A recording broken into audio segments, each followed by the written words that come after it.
IPM check tayo. Tara, lapit mo, baka di marinig eh. Kikita ba to? IPM check. Dapat, may marinig tayo dito na bilang kayo ng 1, 2, 3, 4, 5, 6. Shout out nga pala kay Sir Miranda. Dapat may marinig tayo dito na 1.8. Balik. Tama. 1, 2, 3, 4, 5, 6. Dilim. Diet test man.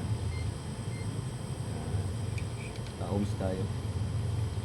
1.8 dapat 0.8 or 7 o 8. Yan, 2.11 dapat ito 2.3. Dapat ito 2.3. Yun. Sa kabila rin, ganun din. Dito muna tayo. Dito sa ang tawag dito sa Miranda, nakalimutan ko na yung tinuro mo. Dapat may mariread ako dito na 7 or 8.7. Yan, 7.5. Dapat 7.6, di ba? Pero okay lang yan. 7.1. Yung naka-series yan eh. Tapos, UBW.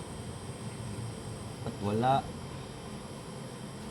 Balik tayo sa diode test. Yan. Dapat magdi-discharge LO. Ngayon wala pag binaliktad dapat meron, tapos dapat pantay-pantay 4.45 yan 0.45 0.45 good. Dito rin naman sa kabila ganun din 1, 2, 3, 4, 5, 6 1.8 dapat. Okay. Huwag niyo makalimutan magpalit ng sa diode test sa kakwan. 1.8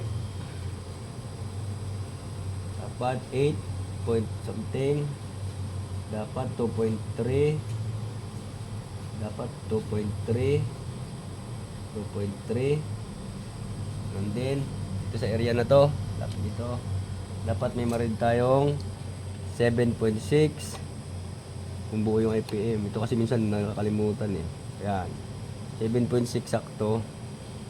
Ngayon, sa positive tayo.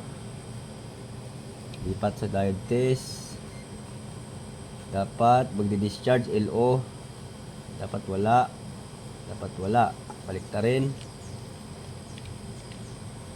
Dapat mayroon na pare-parehas. 0.45 45. Yan mga classmate.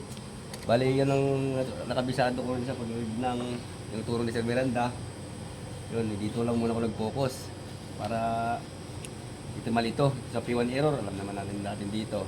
Sunod naman. Salamat pala sa kaalaman Master Miranda.